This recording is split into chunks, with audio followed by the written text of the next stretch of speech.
तुम्ही note down करून घेणार आहे का? हो सर.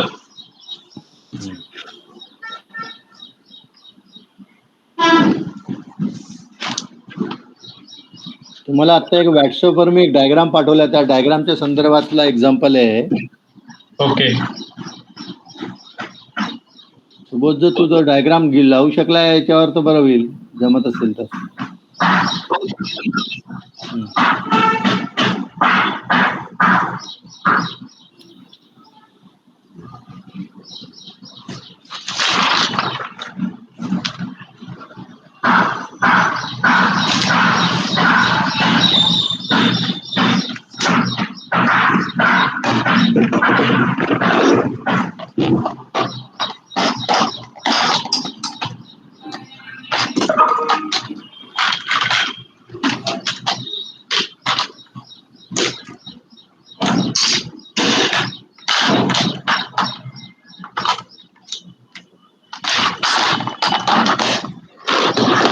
दिसतोय का सगळ्यांना?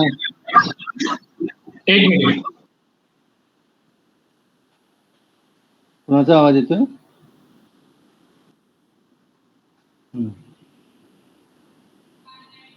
हे थोडंसं मोठं होईल का? दिसतंय का लोकांना? दिसतंय का व्यवस्थित?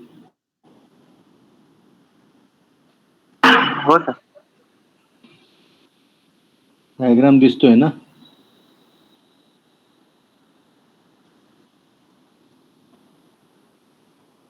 प्रेशर एंथॅल्पी डायग्राम आहे.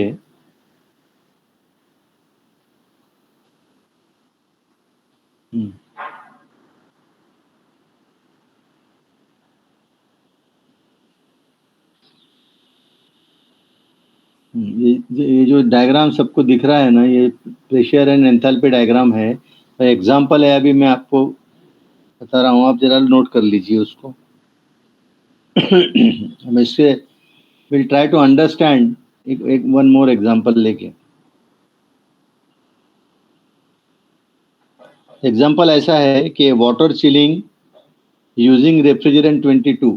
एक चिलिंग प्लांट है, ये रेफ्रिजरेंट 22 है. Has a nominal rating of 60 TR. उसका कैपेसिटी है 60 TR. And when evaporator temperature is 40 degree Fahrenheit and condensing temperature is 100 degree Fahrenheit. और उन्होंने कुछ assumptions दिए हैं, मतलब ये सिंपल सर्किट है, इसमें कोई assumptions में no pressure drop in the condenser और the evaporator. constant pressure process है, वो constant pressure process से लिया हुआ है. So no pressure drop in condenser as well as no loss in compression process. Saturated vapor leaves the evaporator and enters the compressor.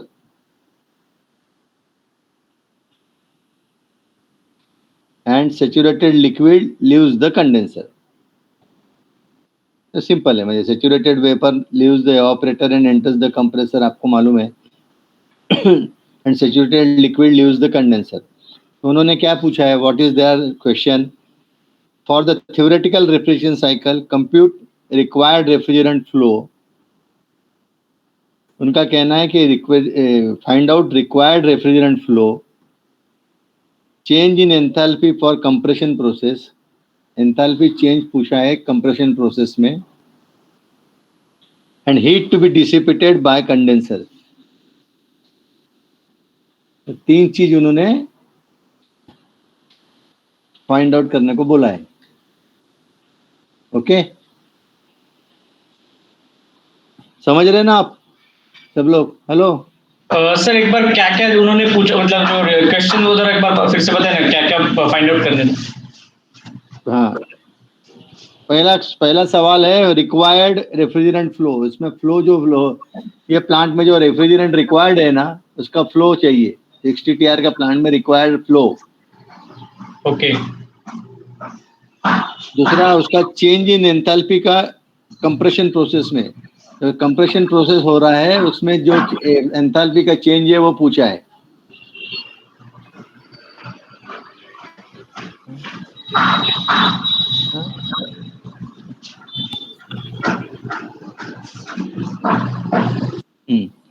Hello.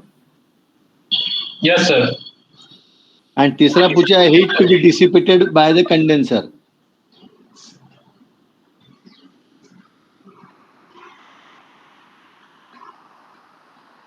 Clear है? Yes sir. Condenser में कितना heat reject हुआ है वो पूछा है, कंप्रेशन में कितना एंथैल्पी में चेंज हुआ है वो पूछा है, और रेफ्रिजरेंट फ्लो पूछा है.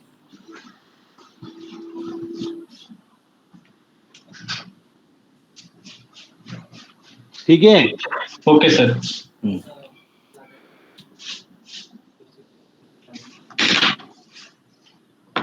हो ना सॉल्यूशन. इसका सॉल्यूशन अभी हम देखते हैं. Yes sir. ये पीएच चार्ट जो है का, ये जो मार्क कीजिए प्रॉब्लम के लिए, और हम स्टेप बाय स्टेप उसके ऊपर डिस्कस करेंगे. हाँ, यस. स्टेप 1 जो है, let us understand step 1. Point A जो है, point A represents the saturated liquid living the condenser. बराबर है? पॉइंट ए जो है वो कंडेंसर से, सैचुरेटेड लिक्विड कंडेंसर से निकल रहा है बाहर. बराबर?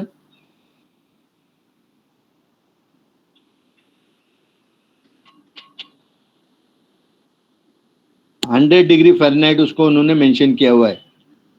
कंडेंसर तो ये 100 डिग्री फ़ारेनहाइट जो है उसका कंडेंसिंग का जो करस्पॉन्डिंग प्रेशर है, जो फ्रीऑन 22 के चार्ट पे अगर आप देखेंगे,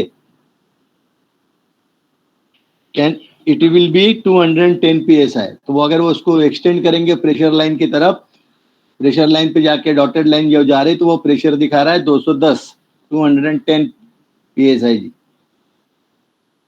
समझ गए आप? Yes sir. किसी को डाउट है तो पूछिए अभी. 100 डिग्री फ़ारेनहाइट का फ्रीऑन 22 का जो प्रेशर है वो है 210, 210.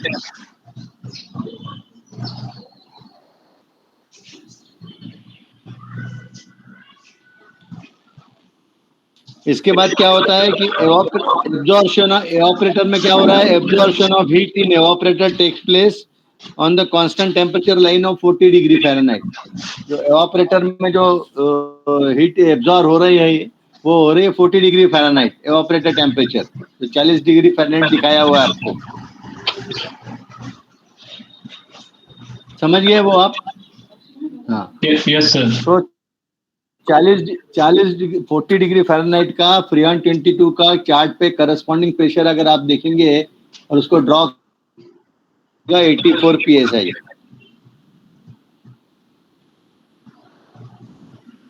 क्या है कि सक्शन प्रेशर 84 है और डिस्चार्ज प्रेशर 210 है.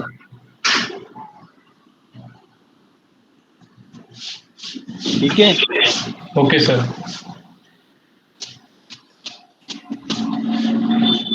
और ये ए से लेके बी जो लाइन आ रही है, देखिए ए से लेके बी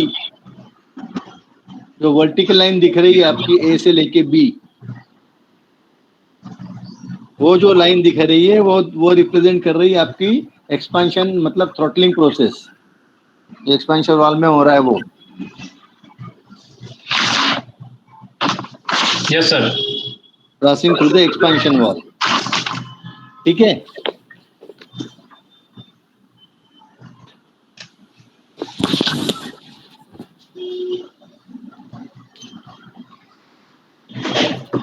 अभी हमने देखा है कि step 2, evaporator pressure can be read from the chart at 40 degree on saturated liquid line, वही चीज 84 psi, वो हमने ऑलरेडी कर लिया है.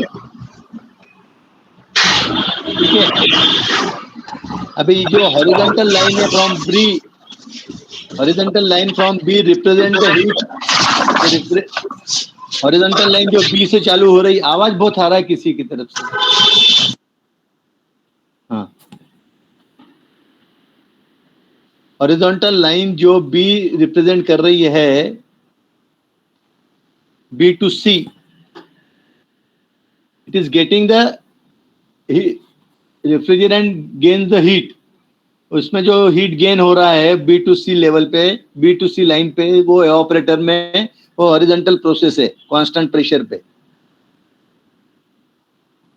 और ये जो प्रोसेस है वो सी पे जाके एंड हो रही, मतलब ये B2C जो प्रोसेस है वो पूरी एवापोरेशन प्रोसेस है, और सी के ऊपर जाके वो सेचुरेटेड वेपर तैयार हो जाता है। जो लिक्विड अंदर आ रहा है बी में, उसको वो वेपर में कन्वर्ट होते होते होते सी तक उसका सेचुरेटेड वेपर हो जाता है एवापोरेटर के आउटलेट में।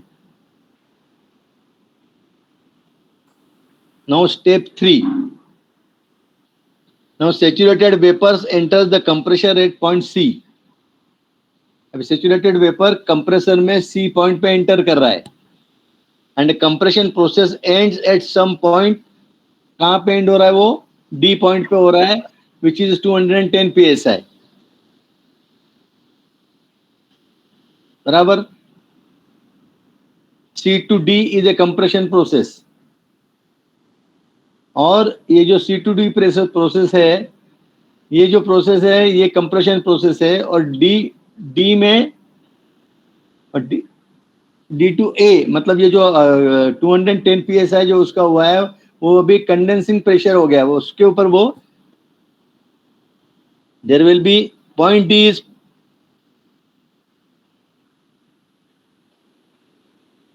मतलब ये जो सी से जो आपने जो निकाला है, सी से जो लाइन निकाला है, वो जो हॉरिजॉन्टल लाइन को जहां इंटरसेक्ट करती है ऊपर कांस्टेंट प्रेशर 210 psi को जो इंटरसेक्ट करती है, वो पॉइंट हो जाता है डी आपका। मतलब आपका सी टू डी ये प्रोसेस मिल जाता है आपको कंप्रेशन प्रोसेस।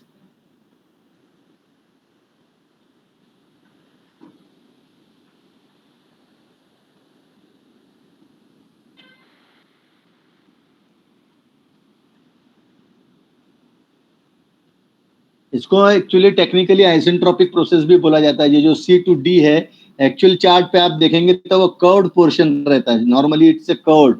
इसे चार्ट पे देखेंगे, मोलियर चार्ट पे, तो वो कांस्टेंट एंट्रोपी लाइन है, वो कांस्टेंट एंट्रोपी लाइन जो 210 psi को जहां इंटरसेक्ट करती है, वो पॉइंट है उसका D, that is the entry point to the condenser. Now the refrigerant vapour enters the condenser at point D.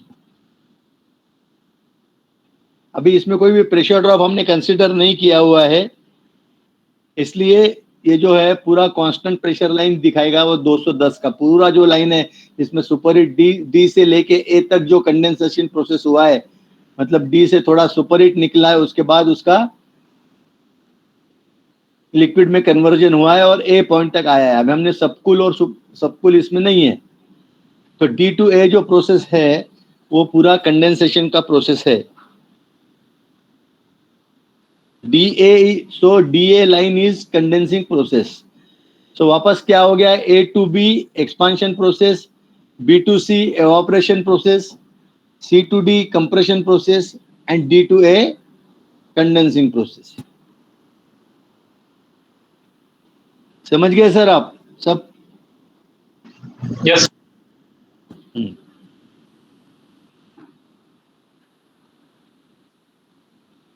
अभी वो क्या पूछ रहा है अपने को, कैसे निकालेंगे इसका रेफ्रिजरेंट फ्लो निकालने की बात कर रहा है वो। कौन बताएगा कैसे निकाल सकते हैं इसको? अभी इसमें अपना पहला निकालने का है रेफ्रिजरेंट इफेक्ट।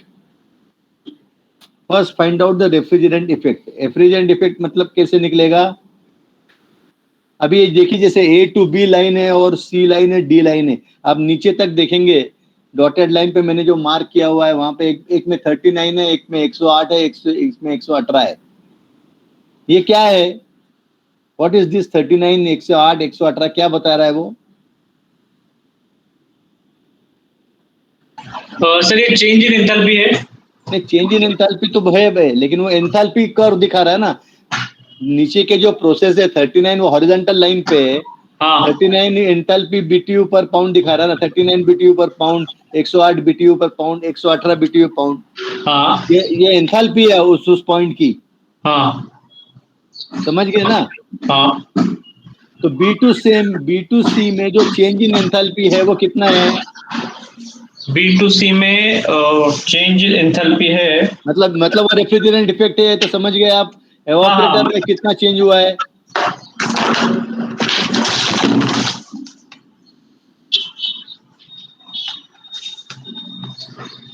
69 सर। 69 BTU पर पाउंड, उसका क्या हो गया? Change in enthalpy. Change in enthalpy BTU पर pound. Net refrigerant effect. Net refrigerant effect, तो उसका भी पर टन रेफ्रिजरेंट फ्लो कितना रहेगा बताइए। हमने आपको लास्ट चीज में बताया था कि BTU पर पाउंड आपका ये रेफ्रिजरेंट एंथैल्पी चेंज हो रहा है आपका। हाँ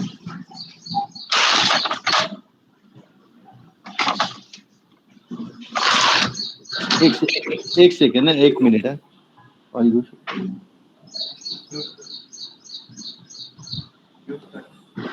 1 मिनट है। हेलो,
हेलो, हाँ कितना आया? 69 BTU पर पाउंड ना?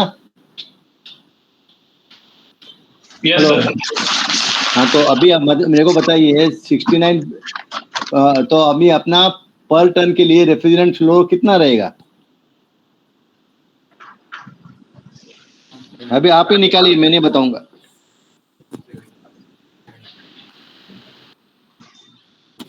पाउंड पर मिनट कितना लगेगा? 1 टन के लिए पाउंड पर कितना लगेगा?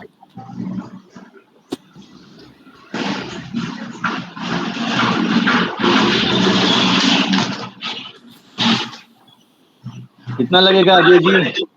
एक मिनट सर, अभी क्या निकालना है एग्जैक्टली अपने को? आपने 69 BTU पर पाउंड का रेफ्रिजरेंट इफेक्ट निकाला है। Yes sir, right right.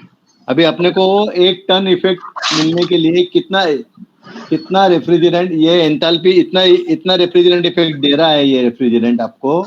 हाँ तो 1 टन के लिए, 1 टन कैपेसिटी मिलने के लिए आपको कितना पाउंड पर मिनट फ्लो लगेगा? Sir 200 divide by 69। Yes correct. 200 divided by 69 कितना आया? 2.8। 2.9 आ रहा है। हाँ 2.9 है, ओके वी कैन से 2.9। बाकी को भी समझा क्या 2 पॉइंट कैसे किया है? बाकी लोगों को समझा ही है 200 से क्यों डिवाइड किया है? Yes, sir. क्यों?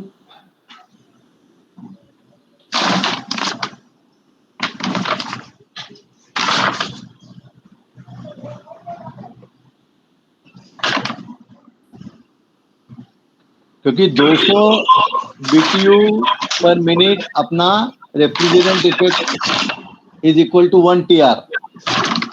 1 TR का is equal to 200 BTU per minute. अगर हमको 69 BTU पर पाउंड दे रहा है तो 200 को अगर हम 69 से डिवाइड करेंगे तो हमको पाउंड पर मिनट मिलता है, बराबर? Yes sir. सो अभी ये मिला 2.9 पाउंड पर मिनट मिला पर टन। Yes okay, sir. तो 60 टन के लिए कितना मिला अभी? तो अपना आंसर क्या हुआ? What is our answer?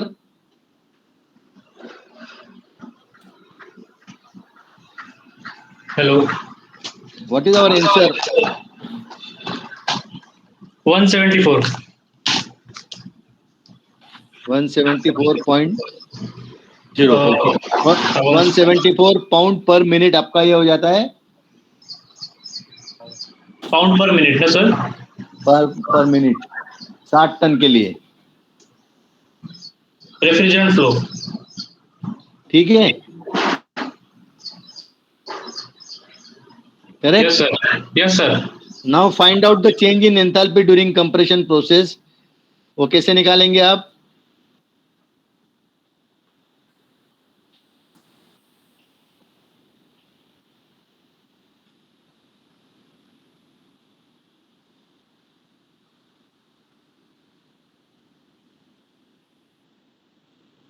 कैसे निकलेगी आपकी, बताइए? तो डायग्राम से बताइए कि चेंज इन एंथैल्पी कितना है कंप्रेशन प्रोसेस में। Sir C minus D into M। C minus D या D माइनस सी? हाँ सॉरी, D माइनस C। निकालिए, D माइनस सी निकालिए, कितना हुआ?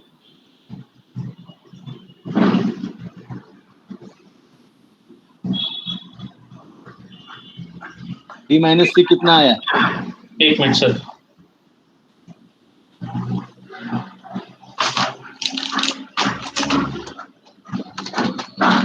टेन। हाँ 10। करेक्ट। 10 BTU ना सर? 10 BTU पर पाउंड। ओके। अभी अपने को निकालना है हीट डिसिपेटेड इन कंडेंसर। तो अभी कंडेंसर को कौन कौन सी हीट निकालनी है? उसको B2C प्रोसेस की हीट निकालनी है और C2D प्रोसेस की भी हीट निकालनी है। मतलब B2C प्लस C2D, बराबर? अभी B2C का हीट रिजेक्शन, B2C का कितना निकाला है अपने BTU पर पाउंड? 69। 69। और C2D का कितना निकाला है D2C का? 10। तो टोटल कितना हो गया?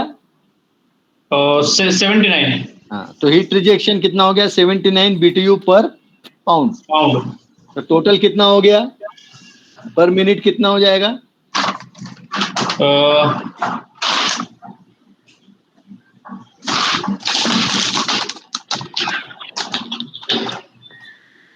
2.5 नहीं ना सर, 200 डिवाइड बाय 79 ना? नहीं, 79 BTU क्या मिला है आपको? DTU पर पाउंड मिला है ना? हाँ तो अभी कितना उसका पाउंड पर, टोटल सिस्टम में पाउंड पर मिनट कितना जा रहा है आपका 60 TR में? 60 TR में जा रहा है सर अपना 174 पाउंड पर मिनट। हाँ, तो 79 into 174। Okay,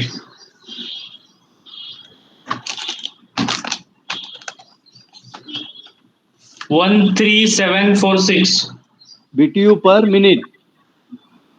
BTU per minute. Okay, इसको आप डिवाइड कीजिए 200 से जरा, just for the cross check.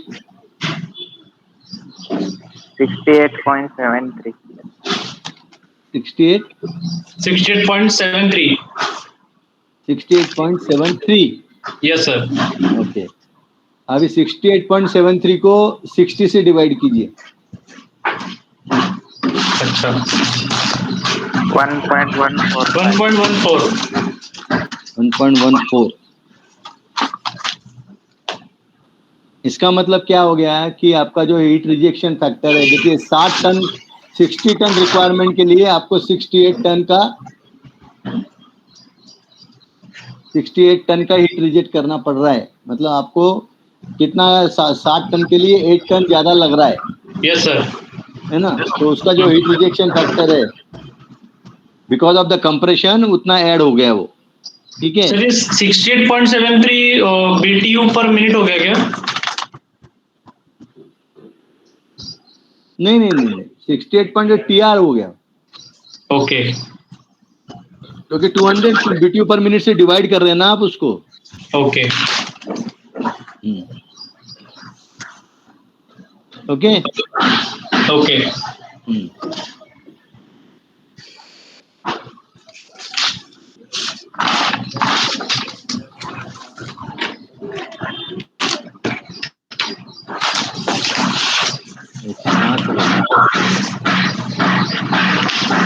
तो अब इसमें अभी इसका अभी मुझे यही सिस्टम का आप अभी कोफिशिएंट ऑफ परफॉर्मेंस बताइए कितना हुआ।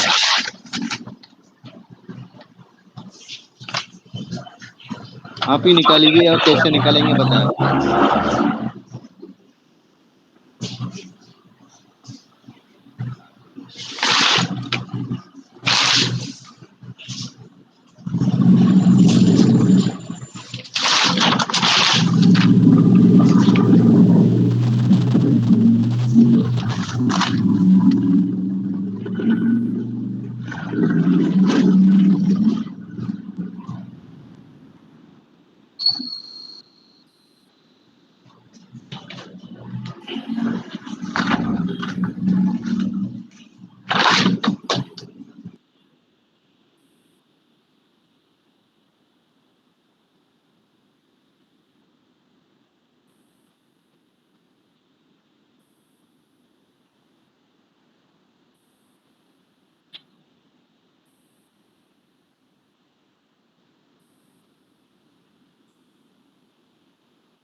सर 6.9।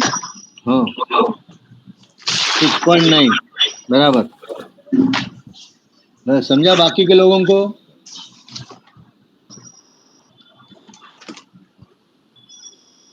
अजय जी, वो फॉर्मूला क्या था? Refrigerant effect divided by work done.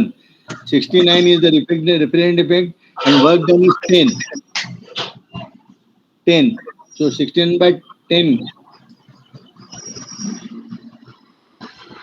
इसका मतलब क्या होता है कि अगर आपको 6.9 BTU निकालना है, 6.9 BTU can be removed from the evaporator by 1 BTU of compression. मतलब एक BTU के against the expenditure of 1 BTU you can get the effect of 6.9 BTU। That is the COP। ये थ्योरेटिकल COP है, practically इसमें इतना ज़्यादा नहीं आएगा because of the losses in compressor, throttling process में लॉसेस, कंप्रेशन के वॉल में लॉसेस, फ्रिक्शनल लॉसेस, ये सब काउंट होने के बाद इसका सीओपी काफ़ी कम आता है, इतना नहीं आता है। लेकिन अपन अभी अंडरस्टैंड करने के लिए थ्योरेटिकल हमने इसको समझा है। ओके सर, समझा ये? Okay sir.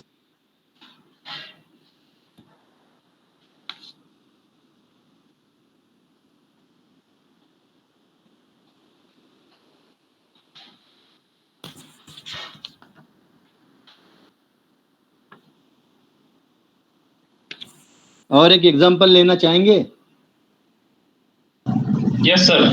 Yes sir. लीजिए,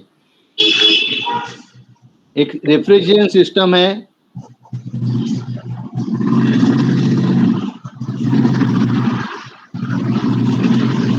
यस। तो कैपेसिटी है 1 TR।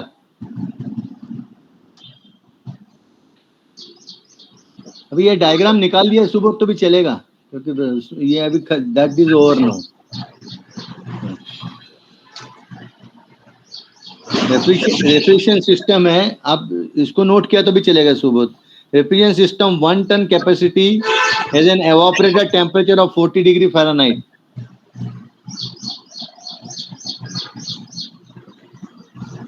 रेफ्रिजरेंट है 12। Refrigerant 12 R12। रेफ्रिजरेंट 12 लिक्विड है, temperature of 72 degree Fahrenheit is available ahead of expansion valve. मतलब एक्सपेंशन वॉल के एंट्रेंस में 72 डिग्री फ़ारेनहाइट का लिक्विड एंटर हो रहा है और एवापोरेटेड टेम्परेचर है 40। तो फाइंड आउट, इसमें भी वापस क्या पूछा है उन्होंने, इसमें 3 चीज पूछी है, देखिए आप लिख लीजिए इसको। अगेन द रेफ्रिजरेंट इफेक्ट पूछा है,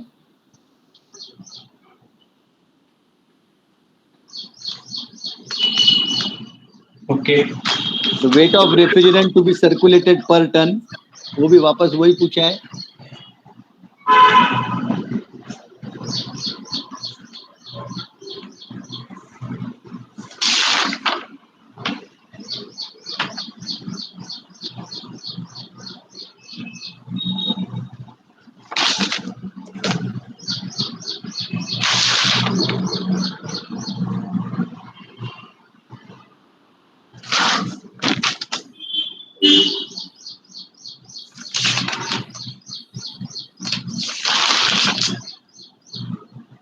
और क्या निकलना है sir?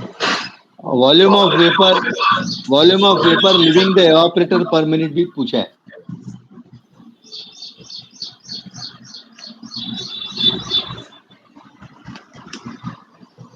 Living evaporator in volume of vapour living the evaporator पर मिनट।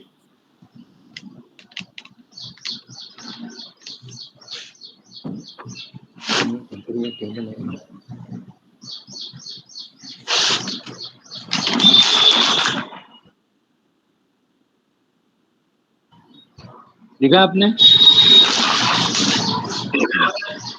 Yes sir. अभी आपके पास 3/12 का टेबल है, वो आप रिफर कर लेना बाद में। Enthalpy of saturated vapour eight 40 degree Fahrenheit लिख लीजिए आप।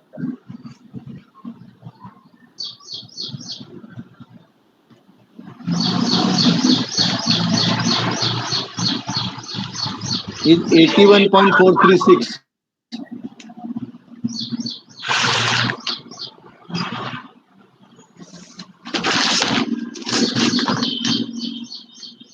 ओके। पर पाउंड, BTU पर पाउंड। और enthalpy of saturated liquid at 72 degree Fahrenheit is 24.551 BTU per pound। Saturated liquid at 72 degree Fahrenheit is 24.511।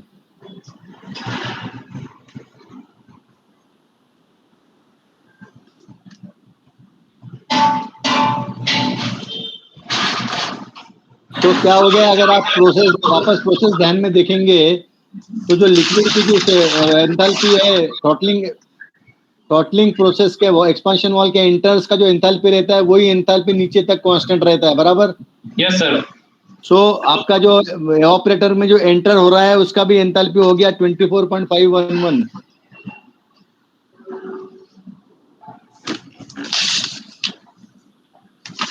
तो रेफ्रिजरेंट इफेक्ट क्या हो जाएगा ये केस में?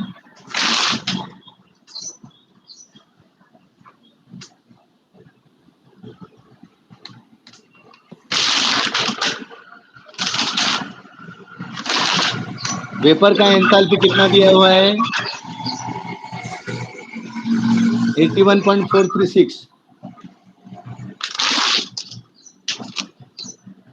तो क्या हो गया नेट रेफ्रिजरेंट इफेक्ट, क्या हो गया ये केस में? 81.43 माइनस 24.51। Yes correct. कितना हो गया?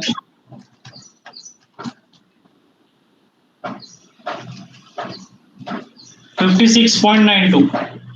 5692 BTU पर pound. Yes sir. Now wait of refrigerant circulated per ton निकालिए कितना हुआ। ओके।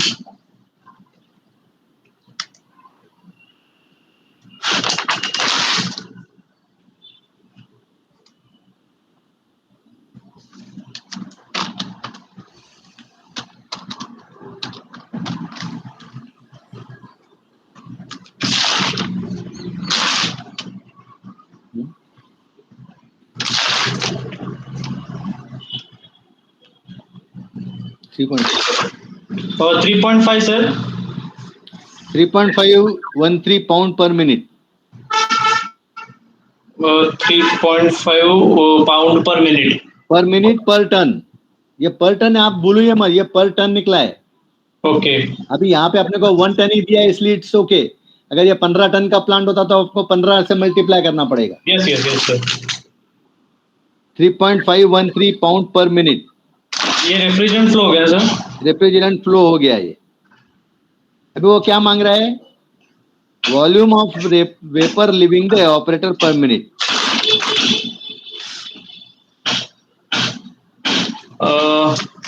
कैसे निकालेंगे आप वॉल्यूम ऑफ वेपर? आपको क्या मालूम, अभी आपके पास क्या दिया हुआ है? नेट पाउंड दिया हुआ है आपके पास, मास दिया हुआ है, मास दिया हुआ है आपके पास, मास दिया हुआ है। आपको वॉल्यूम निकालना है, आपको क्या चाहिए उसका? मास और वॉल्यूम का रिलेशन का क्या क्या रहता है? Heat dissipation. नहीं, मास अपॉन वॉल्यूम क्या होता है? Q is equal to mv।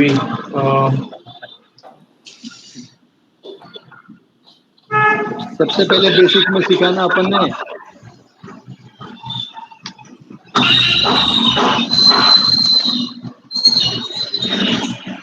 Density of ratio. Density बराबर, density is equal to what? Mass upon volume. अच्छा ओके सर। ओके। नाउ आपको क्या करना, ये अभी आपके पास चार्ट नहीं इसलिए मैं बता रहा हूँ आपको क्या करना है। ये जो चार्ट रहता है फ्रीऑन 12 का, आपको देखना है। देखिए 40 डिग्री फ़ारेनहाइट पे ऑपरेटर हो रहा है, एवापोरेशन हो रहा है, बराबर। 40 डिग्री फ़ारेनहाइट पे ऑपरेशन पे आपको उसका डेंसिटी देखना है टेबल पे। तो डेंसिटी आया है 1.29 पाउंड पर cubic feet. 1.29।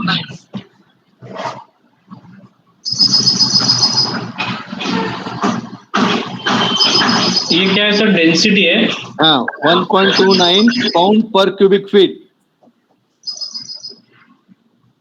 Density of vapour living the evaporator.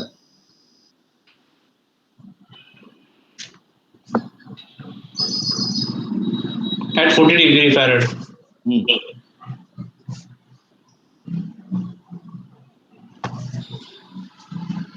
1.29 है। अभी आपका फ्लो रेट कितना है? 3.5 पाउंड पर मिनट। Yes sir. ओके। अभी आप 3.513 को 1.29 से डिवाइड करेंगे तो आपको क्या मिलेगा? 3.5 को मतलब ये 3.5 जो है ये मास है सर। हाँ मास है ना, पाउंड पर मिनट है। पाउंड पर मिनट को आप पाउंड पर क्यूबिक फीट से डिवाइड कर रहे हैं। अब डायमेंशनल एनालिसिस करके देखो, पाउंड पर मिनट को डिवाइड बाय पाउंड पर क्यूबिक फीट। 3.5 divide by 1.29। हाँ ये आया क्या, इसका यूनिट क्या आएगा? पाउंड पर मिनट डिवाइडेड बाय पाउंड पर क्यूबिक फीट। क्यूबिक फीट पर मिनट। हाँ मतलब CFM आ गया। Yes sir. हाँ मतलब 2.72 CFM पर टन आपको ये रेफ्रिजरेंट का वॉल्यूम लगेगा। 1 टन प्रोड्यूस करने के लिए उसको 2.72 क्यूबिक फीट पर मिनट उसका सर्कुलेशन रहेगा, वेपराइज होना पड़ेगा उसको उतना। ओके समझ गया CFM कैसे आया? Okay sir. कंप्रेसर को उसका उस कैपेसिटी से काम करना पड़ेगा, उतना वॉल्यूम उसको मेंटेन करना पड़ेगा। ओके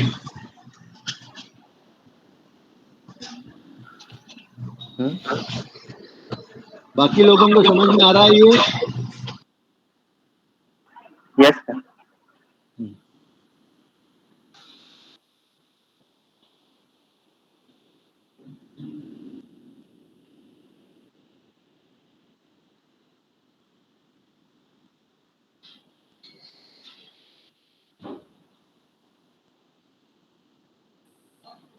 अभी एक एग्जांपल देते, इसमें अपने पुराना कंसेप्ट है लेकिन अपन इसके ये पूरा एग्जांपल हमको समझ लेना है।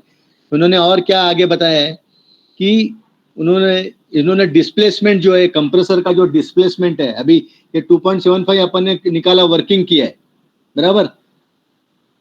Hello yes sir. 2.75 CFM पर टन हमने निकाला है। अभी नाउ लेट अस से कि उसका डिस्प्लेसमेंट कंप्रेसर के हिसाब से कैसा होता है। तो कंप्रेसर का जो डिस्प्लेसमेंट होता है CFM, हेलो यस सर। उसका फॉर्मूला है, लिख लीजिए आप, Q is equal to D square into L into N into RPM divided by 2200। ये उसका फॉर्मूला है डिस्प्लेसमेंट का। इसमें जो Q है वो CFM में है। Q जो है, Q मतलब क्या है सर? वो डिस्प्लेसमेंट क्यूबिक फीट पर मिनट। ओके। Q जो है क्यूबिक फीट पर मिनट में है। D है सिलेंडर का बोर है, सिंगल इसमें सिंगल एक्टिंग का ही बात कर रहे हैं हम, सिंगल सिलेंडर की ही बात कर रहे हैं। सिलेंडर बोर जो है वो है इंचेस में, D is in inches.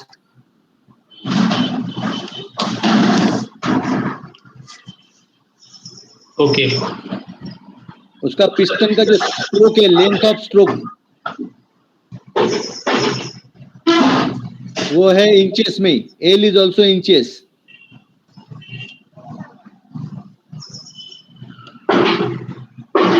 Okay. N जो है, N is the number of cylinder. कितने सिलेंडर पे है कंप्रेसर में? 4 सिलेंडर है, 6 सिलेंडर है, like that. Okay. And RPM is speed revolution पर मिनट।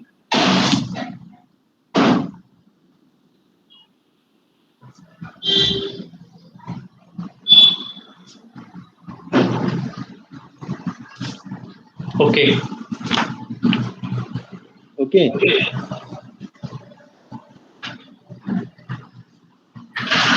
अभी जरा निकाल लीजिए इसको। Find the theoretical refrigerant capacity of a single cylinder. एक ही सिलेंडर है, single cylinder compressor operating under the condition. जो अभी एग्जांपल हमने किया था वही एग्जांपल के अगेंस्ट कंडीशन है उसकी, The compressor has a 2.7 inch bore, 2.75 inch bore, sorry, 2.75 inch bore and sir 2 फिर से inch. बताइए, हेलो, फिर से बताइए. अपने को Q निकालने है, Q. ओके. उसका जो कंप्रेसर का जो ये है सिलेंडर बोर जो है 2.75 इंचेस है, 2.75 इंचेस बोर है, 2 इंच उसका स्ट्रोक है. ओके. सिलेंडर एक है, 1 सिलेंडर. ओके. और उसका आरपीएम है 1750. 750.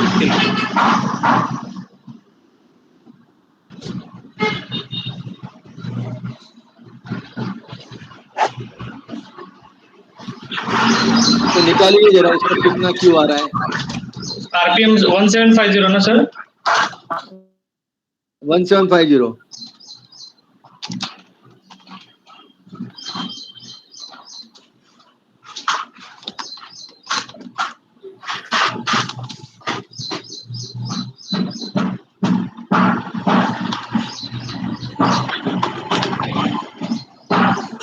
फोर थ्री सेवन फाइव हाँ 4375 नहीं गलत आ रहा है आपका.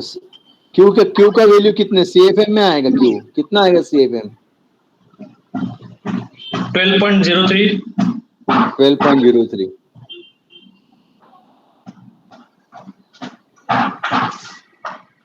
करेक्ट.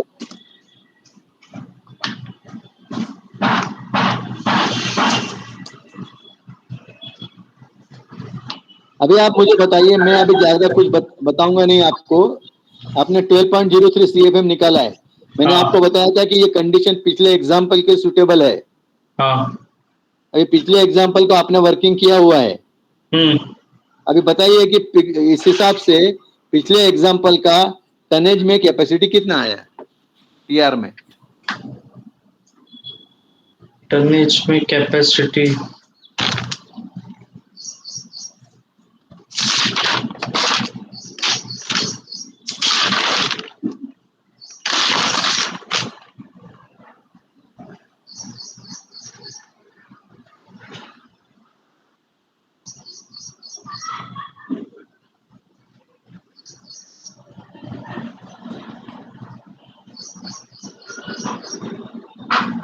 नहीं सर, मतलब नहीं आइडिया आ रहा है कैसे करना है. सोचो थोड़ा, जस्ट ब्रेनस्टॉर्मिंग करो थोड़ा. इसके पहले क्या किया था आपने एग्जाम्पल वो देखो. पहले में सर हमने 2.7 सीएफएम पर टन निकाला था. अभी 2.75 सीएफएम पर टन निकाल रहा है. हाँ. और कंप्रेसर का कैपेसिटी है 12 सीएफएम का.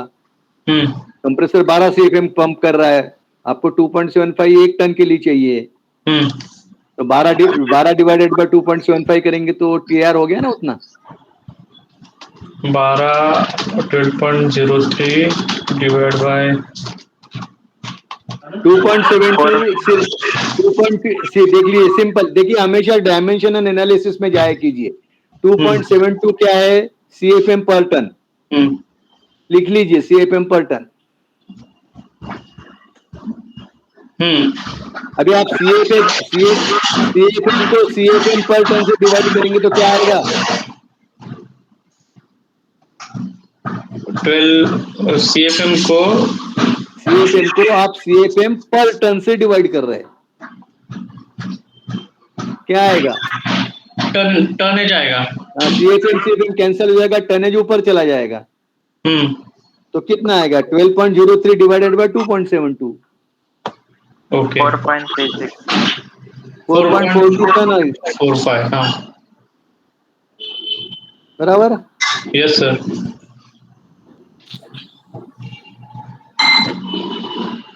ध्यान में आया है?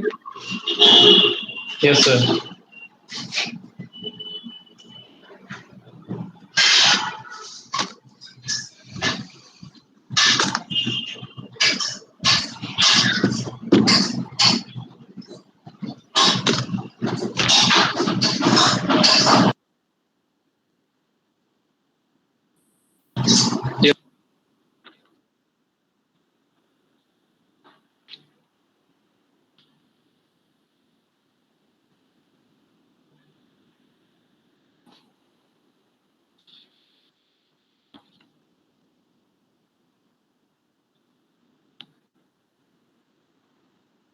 एक मिनट है अभी।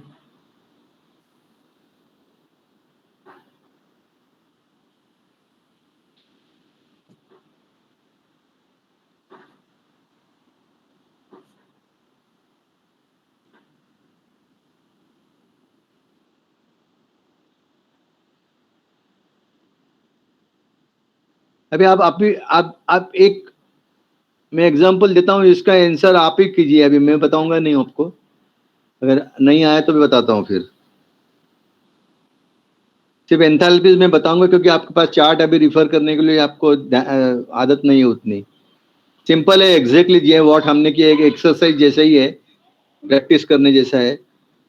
The temperature of वेपराइजिंग refrigerant 12 in evaporator is 34 degree Fahrenheit.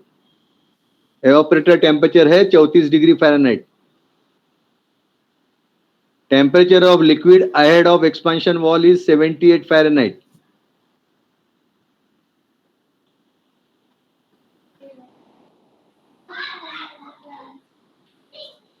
Find the weight of liquid to be circulated per minute per ton. Sir expansion valve पे कितना है टेम्परेचर? 78। हमें निकालना है weight of liquid circulated per minute per ton and weight of liquid to be circulated if the plant capacity is 15 TR। 15 ton के plant के लिए हमको वेट निकालना है। अभी आपका इसमें अवेलेबल नहीं है, इसलिए मैं बता रहा हूं कि 34 फ़ारेनहाइट का जो एंथैल्पी है वो वेपर का 80.82 है, 80.82, एंड 70 डिग्री फ़ारेनहाइट का जो है 25.89।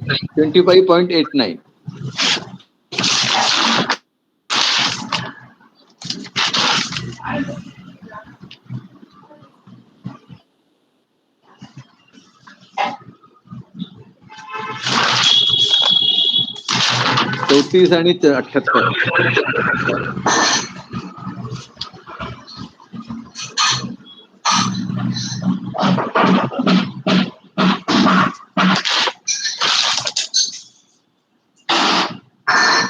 रेफ्रिजरेंट इफेक्ट काढून वेट पर सर्क्युलेशन करा सेम।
मुझे रेफ्रिजरेंट इफेक्ट हो गया, वेट निकालने का ना।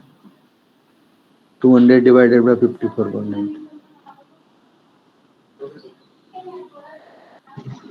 सर 1 TR के लिए 3.65 पाउंड पर मिनट रेफ्रिजरेंट फ्लो, हाँ, और 15 TR के लिए 54.61।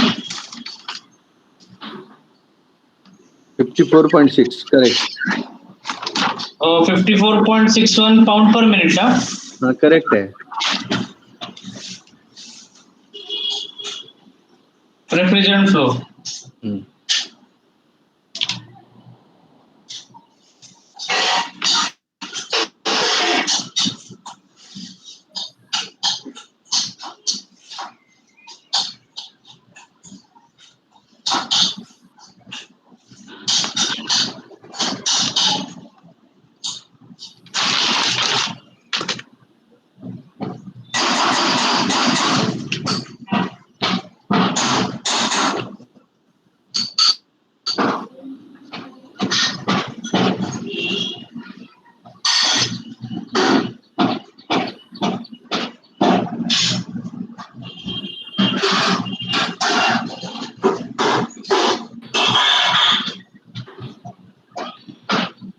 Okay, any question? अभी तक किसी को कोई डाउट है? No sir.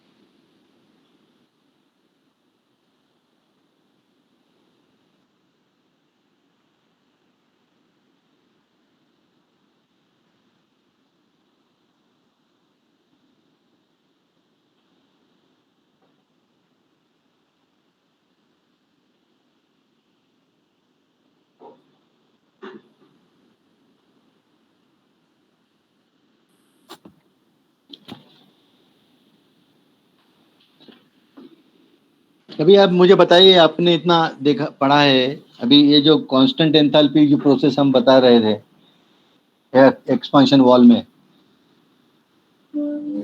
Hello, yes sir.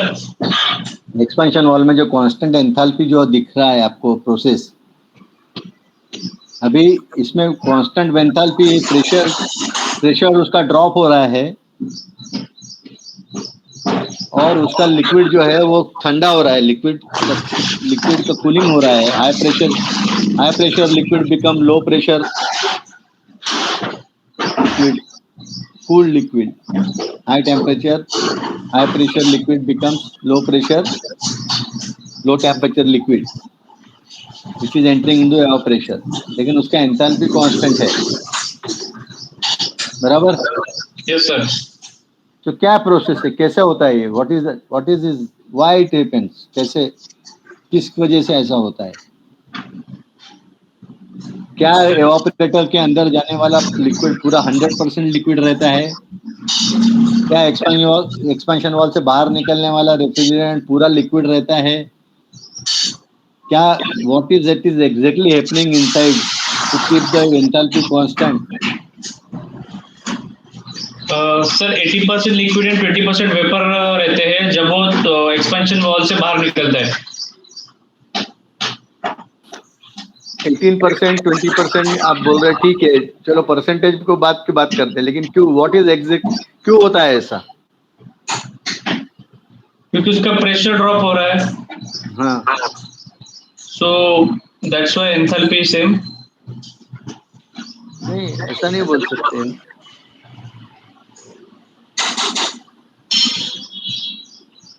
ये प्रोसेस जो है इसको थर्मोडायनामिकली इसको क्या बोला जाता है? Throttling process. थ्रॉटलिंग, और क्या नाम हो सकता है उसका?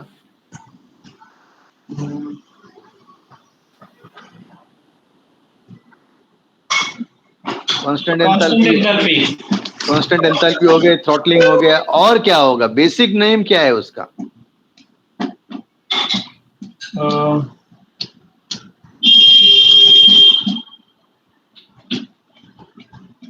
Constant enthalpy process. Constant enthalpy हो गया है, थ्रॉटलिंग भी हो गया, बराबर है। और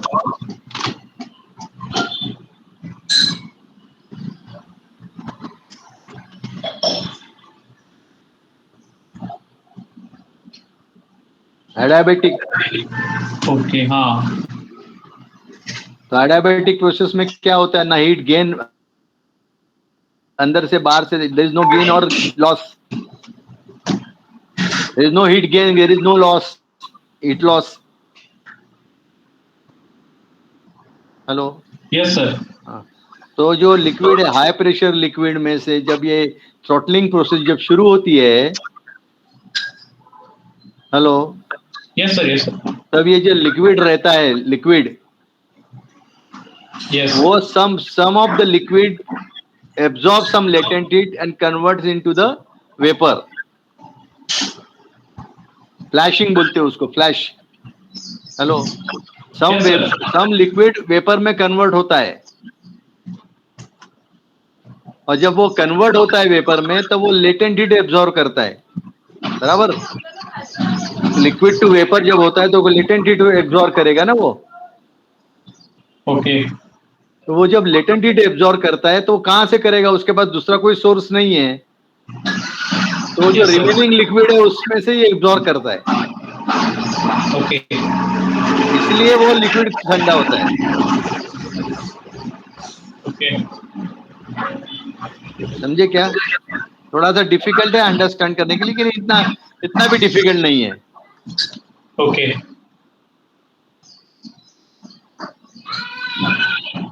तो ये प्रोसेस ध्यान में रखिए, इसको थ्रॉटलिंग प्रोसेस बोलते हैं। ओके तो कितना होता है, कितना करना है, वो आप एग्जांपल लेके भी कर सकते हैं। उसको ट्राई टू अंडरस्टैंड, उसको कोशिश कर सकते हैं। लेना एक एग्जांपल, यस सर एक कोशिश करके देखते हैं, अगर समझ में आया तो ठीक है, ना तो फिर बाद में अगले इसमें देखेंगे उसको। यस सर देखिए एक एग्जांपल है, प्रेशर एवापोरेटर का प्रेशर है 35.174 psig। एक मिनट सर लिख ले रहा है। Pressure at evaporator is 35.174 35.174 psig। Okay ये जितने भी एग्जांपल आप देख रहे हैं ना, एक बार चार्ट के ऊपर वेरीफाई कर लेना आपके प्रेशर सब। Yes sir refrigerant 12 liquid, refrigerant 12 liquid 80 degree Fahrenheit enters the expansion valve। expansion valve का एंट्री में लिक्विड जो आ रहा है वो 80 डिग्री फ़ारेनहाइट का आ रहा है।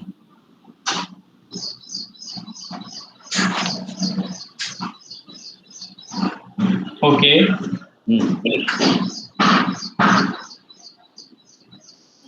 वो पूछ रहा है अभी question, what is the percentage of liquid vaporized while passing through the expansion wall।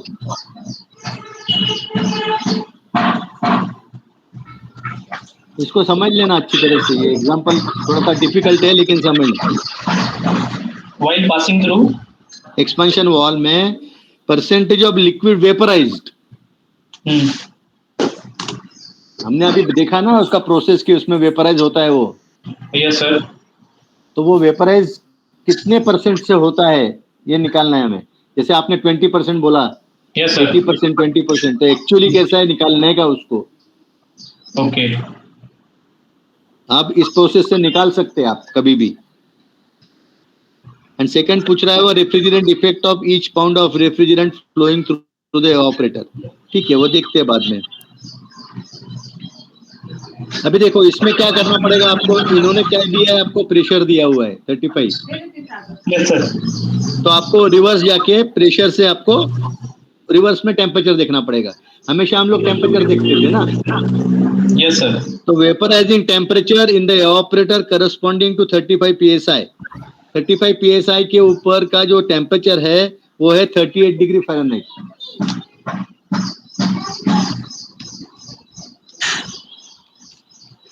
मतलब ये क्या हो रहा है, 38 डिग्री फ़ारेनहाइट और 80 डिग्री फ़ारेनहाइट, ये दो टेम्परेचर के ऊपर काम कर रहा है। एवापोरेटर में 38 है और कंडेंसर में 80 डिग्री है फ़ारेनहाइट।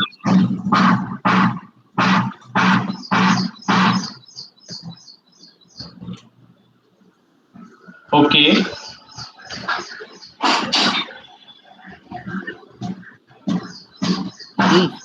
अभी देखिए हम लोग ने अभी तक क्या किया है, देखिए enthalpy at 30 degree at Fahrenheit. Hello, what sir enthalpy जो होती है, एंथैल्पी 38 डिग्री फ़ारेनहाइट से अगर हम देखते हैं चार्ट के ऊपर, यस तो उसमें देखिए आप लिख लीजिए, एक लिक्विड का एंथैल 38 डिग्री जो लिक्विड है उसका एंथैल्पी है 16.8।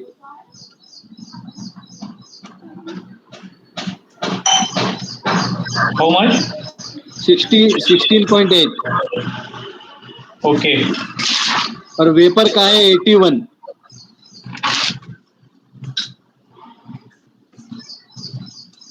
बीटीयू पर पाउंड हाँ, BTU पर पाउंड। इन दोनों को माइनस कीजिए आप जरा, आप फॉर कैलकुलेशन पर्पज आप उसको 16 एंड 81 ही पकड़ के चलिए। 61 एंड 81, 16 एंड 81 पकड़ के चलिए। 60 16 एंड 81 16 16 एंड 81, ये दोनों का डिफरेंस कितना हो गया? 65 होता है दोनों का डिफरेंस। 65। हाँ, इसका मतलब क्या हो गया है कि लिक्विड का जो एंथैल्पी है 16 है, वेपर का जो है 81 है, तो डिफरेंस इज 65। इसका मतलब उसका जो लेटेंट एंथैल्पी है, लेटेंट हीट जो है वो 65 है, क्योंकि लिक्विड में लेटेंट ऐड हो जाएगा तो टोटल वेपर हो जाएगा। लिक्विड का वेपर बनने के लिए जो लेटेंट हीट एब्जॉर्ब करता है तो उसका वेपर होता है ना। नहीं समझे सर, एक बार फिर से बता। लिक्विड का एंथैल्पी 16 है, 16। हेलो, यस सर, बोलिए। वही टेम्परेचर पे 38 डिग्री फ़ारेनहाइट पे लिक्विड का एंथैल्पी 16 है। यस वही टेम्परेचर पे लिक्विड वेपर का एंथैल्पी 81 है। यस तो वेपर कैसे होता है? लिक्विड लेटेंट हीट एब्जॉर्ब करके होता है ना। यस तो 16 का जब 81 हुआ तो इसका मतलब लेटेंट हीट कितना हुआ उसका? 65। हाँ, 81 माइनस 16, 65। ओके, अभी आप 80 डिग्री फ़ारेनहाइट का ये करेंगे, 80 डिग्री फ़ारेनहाइट उसका एंथैल्पी देखते हैं। उसका जो 80 डिग्री फ़ारेनहाइट, तो सर उसका 81 बताया ना आपने? नहीं, अभी तक 38 डिग्री फ़ारेनहाइट का एंथैल्पी बताया मैंने। अभी आपको एवापोरेटर का सक्शन गैस का बताया 38 डिग्री टेम्परेचर का। मैंने अभी 80 डिग्री फ़ारेनहाइट का कुछ नहीं बताया ना, अभी बता रहा हूँ। ओके 80 डिग्री फ़ारेनहाइट जो है उसमें भी 2 एंथैल्पी है ना, 3 एंथैल्पी। लिक्विड का 80 डिग्री फ़ारेनहाइट का एंथैल्पी है लिक्विड का 26.3। अब उसको 26 ही पकड़िए कैलकुलेशन पर्पस के लिए।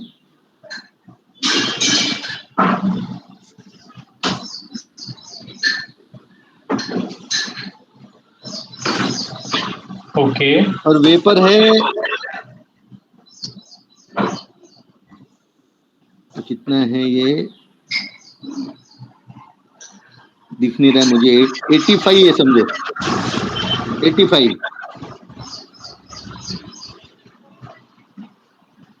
कितना हो जाएगा वो?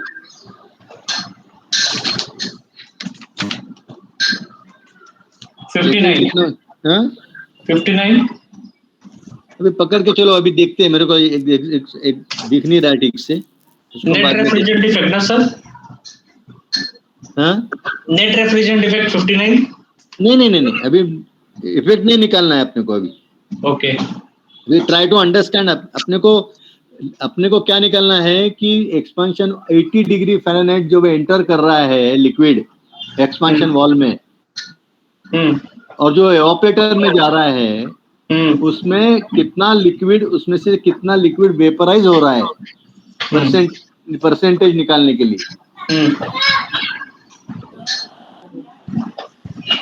वो निकालना है हमें। ओके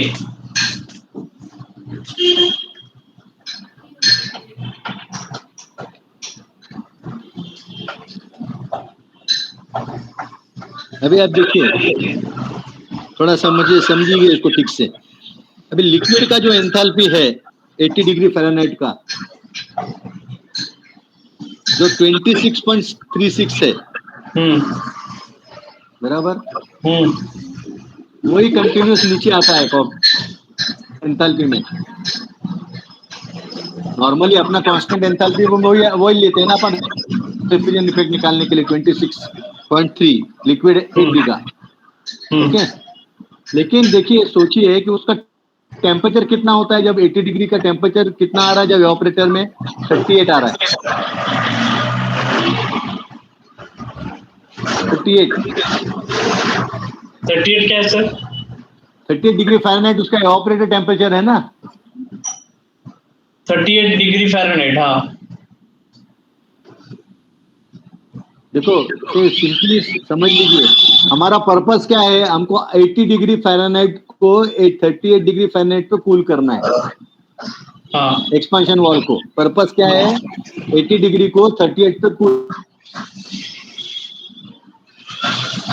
यस टोटल इनका मतलब क्या है कि उसका प्रेशर भी कम करना है और 80 डिग्री से लेके 38 डिग्री फ़ारेनहाइट पे लाना है उसको। ये पर्पस है कि नहीं हमारा? यस लेकिन क्या हो रहा है, अगर हम उसको पूरा का पूरा लिक्विड का अगर लेके आते हैं तो हमारे लिए अच्छा है, लेकिन हमारे प्रोसेस में क्या हो रहा है कि कुछ लिक्विड हमारा वेपराइज हो रहा है, हमारा लॉस हो रहा है कुछ एफिशिएंसी, बराबर? यस तो वो कितना लॉस हो रहा है हमको निकालना है। यस हाँ, तो आप देखेंगे 38 डिग्री का अभी तक हमने क्या किया है, 38 डिग्री वेपर का एंथैल्पी लेते हैं हम, 38 डिग्री का वेपर का एंथैल्पी से लिक्विड का 80 डिग्री का एंथैल्पी माइनस करके B to C माइनस करके अपन रेफ्रिजरेंट इफेक्ट निकालते हैं, बराबर? हाँ, हमने कभी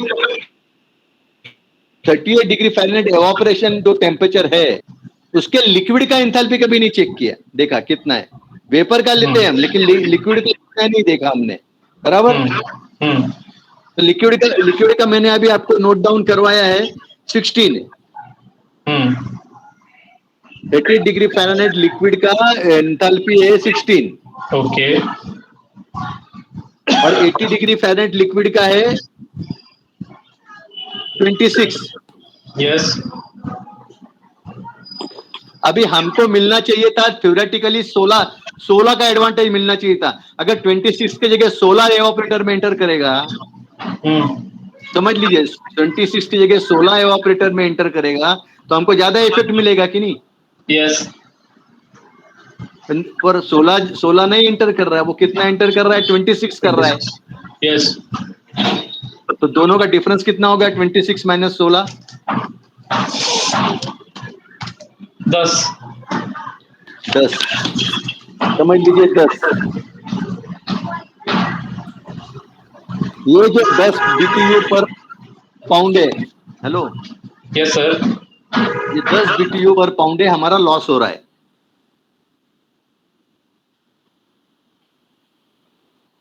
समझ रहे ना? 10 BTU पर पाउंड हमारा लॉस हो रहा है। हेलो, यस सर 10 BTU पर पाउंड हमारा लॉस हो रहा है। अगर आप इसमें देखेंगे,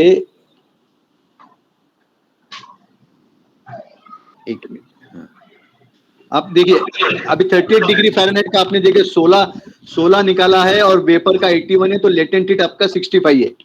यस हाँ, इसका मतलब क्या हो गया है, ऑपरेटर में 65 हमको लेटेंट हीट अगर हमको मिल रहा है, मतलब इसका मतलब क्या हो गया कि 65 BTU पर पाउंड है। इसका मतलब क्या हो गया कि 65 BTU इफेक्ट मिलने के लिए हमको 1 पाउंड हमको वेपराइज करना पड़ रहा है, बराबर? 1 पाउंड अगर हम वेपराइज करते हैं तो हमको 65 BTU पर मिल रहा है। यस 65 BTU पर पाउंड उसका एंथैल्पी है, लेटेंट हीट है, लेटेंट हीट है उसका, एंथैल्पी नहीं। ऑपरेटर में क्या होता है, लेटेंट हीट एब्जॉर्ब करता है ना सिर्फ। हेलो, यस सर तो 65 लेटेंट हीट अगर वो एब्जॉर्ब कर रहा है BTU पर पाउंड, 1 पाउंड वेपराइज, 1 पाउंड अगर रेफ्रिजरेंट वेपराइज होता है तो उसका हमको 65 इफेक्ट मिलता है। ओके, लेकिन हमारा 10 BTU तो लॉस हो रहा है।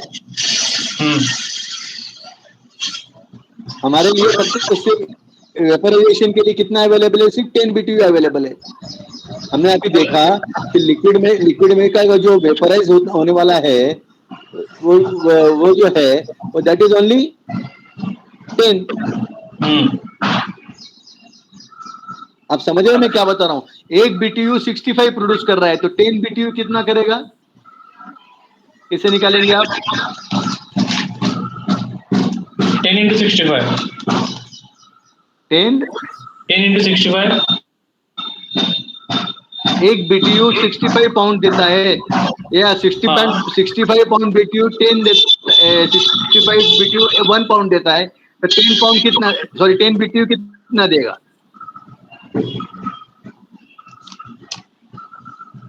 1 पाउंड 65 BTU दे रहा है। 1 पाउंड वेपराइज जब होता है तो 65 BTU हमको मिलता है effect.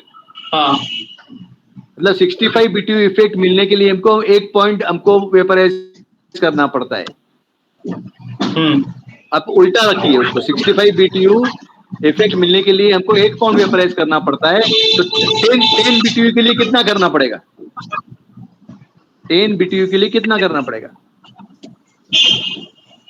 10 divided by 65 10 divided by 65 कितना हो गया? 0.15 0.15 मतलब क्या हो गया कि 1 पाउंड में से 0.15 will be lost for vaporizing the liquid in the throttling process। मतलब कितना परसेंट हो गया वो? 15% हो गया। मतलब 1 pound liquid sir, 1 pound gas 1 refrigerant में से लिक्विड में से 1 पाउंड लिक्विड में से 0.15 लिक्विड जो है वो वेपराइज हो जाएगा रिमेनिंग रिमेनिंग लिक्विड को कूल करने के लिए 85। मतलब अगर 85% लिक्विड कूल हो जाए करने के लिए 15% लिक्विड को वेपराइज होना पड़ेगा। ओके जो एक्सपेंशन थ्रॉटलिंग प्रोसेस में होता है। ओके आपने जैसे बोला ना 20% है, 20% वेपर है, 80% लिक्विड है, आपने बोला। हाँ हाँ तो ये this is the method to calculate how to be calculated chart और ये एंथैल्पी से जो मैंने अभी आपको एक्सप्लेन किया। तो वो थेरेटिकल और ये मतलब थोड़ा प्रैक्टिकल और 15 तक आता है सर। वो मैच हो जाता है ऑलमोस्ट 15 थ्योरेटिकल 15% आ रहा है ना आपका। हाँ उतना ही आता है 15-20% ही लाता है। ओके उतना ही इफेक्ट आपको उतना मिलता है। थोड़ा सा डिफिकल्ट है अंडरस्टैंड करने के लिए, लेकिन थोड़ा सा आप उसके ऊपर ध्यान रख के पढ़ेंगे सोचेंगे तो समझ में आ जाएगा, कोई दिक्कत नहीं है इसमें। ओके ठीक है। Yes sir. Anything else now? No sir. Shall we close it now today? Yes sir. Astekar ji कुछ कहना है आपको? सुबोध, अस्टेकर जी कुछ कहना है? मेरे को हाँ मेरे को ये कहना है। हेलो आ रहा है, आवाज आ रहा है? Yes sir. कल tomorrow there will be a quiz conducted by ICHRE Nashik chapter, so all are requested to be present and join for that quiz. आप लोग उसको ज्वाइन कीजिए, बहुत अच्छा इंटरेस्टिंग लिंक मेरे ख्याल से भेज दी है या आज भेज देंगे हम आपको। Yes sir. All are requested to join. Sir timing क्या है? कंपटीशन उसमें कंपटीशन भी है, विनर्स वगैरह डिक्लेयर हो जाएंगे। इट्स ए सिंपल रेपरेशन है, आपको हमने सब पढ़ाया हुआ है, तो ये आपके लिए एक्सरसाइज भी हो जाएगी। तो मेरा रिक्वेस्ट है सबके सब उसको अटेंड कीजिए। टाइमिंग क्या है सर? टाइमिंग अभी लिंक में 6 बजे से है। ओके कल जरूर कीजिए सब लोग। Okay sir. हाँ और सुबोध अपने पुराने क्लास मेंबर्स को भी बता दो। हाँ पुराने इधर भी भेज रहे हैं, पुराने क्लास में भी भेजा है या भेज देंगे। हाँ, उसको भी भेज दो। हाँ चलो sir, okay, thank you. So should we close down today? Yes sir. Okay, bye. Yes. Bye. Thank you sir. Thank you, sir.